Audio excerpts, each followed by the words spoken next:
Computer बाबा ने कहा है कि बंद कमरे में बीजेपी ने खरीद फरोख्त कर कांग्रेस की बहुमत की सरकार को मध्य प्रदेश में गिरा दिया है। कांग्रेस छोड़ने वाले विधायकों ने पार्टी के साथ में गद्दारी की है, मतदाताओं के साथ में छल किया है। इसलिए आने वाले उपचुनाव में असली मुद्दा धर्म और अधर्म का होगा।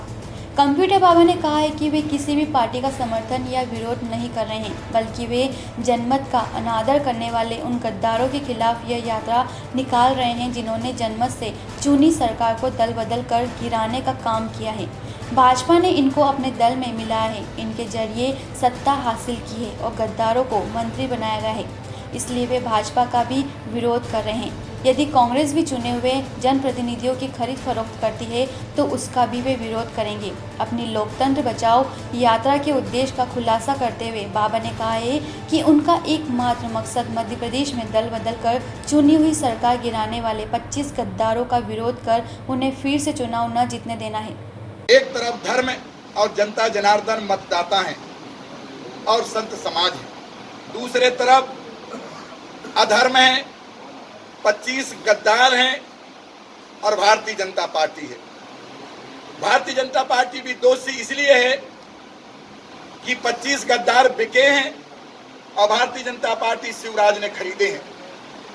यदि जनता को वोट देना ही था तो 15 साल तक आपको वोट दिया था, आपके संबल को वोट दिया था, अब नहीं दिया।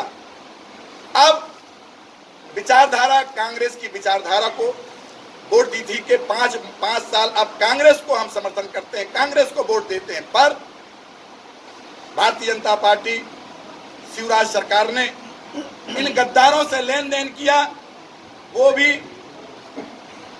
होटलों में मोटी गड्डी ली, खरीद फरोख्त करके, और इनके ही भारतीय जनता पार्टी के पूर्व गृह मंत्री के द्वारा इस्तीफा भेजा गया।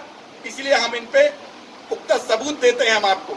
इन्होंने ये लेन देन के काम करके तोड़ फोड़ की और लोकतंत्र की हत्या की। देखिए, यदि सिंधिया के नाम पे वोट पड़ा, कमलनाथ पे पड़ा, दिग्विजय सिंह पे पड़ा, राहुल गांधी पे पड़ा, प्रियंका पे पड़ा, किस पे पड़ा, हमें उससे कुछ लेना देना नहीं है। कांग्रेस के संबल में वोट पड़ा तो गद्दारी सिंधिया ने की है। 5 साल के बाद आप मैदान में आते, आपको सिंधिया को वोट नहीं दी, बताइए कौन सिंधिया को वोट दी है? कांग्रेस को वोट दी है। सिंधिया कौन होते हैं?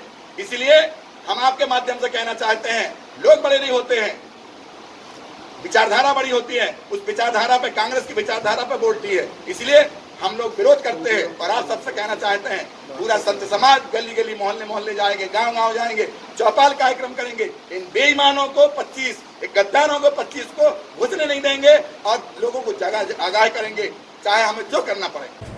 शिवपुरी से कुलदीप गुप्ता की रिपोर्ट।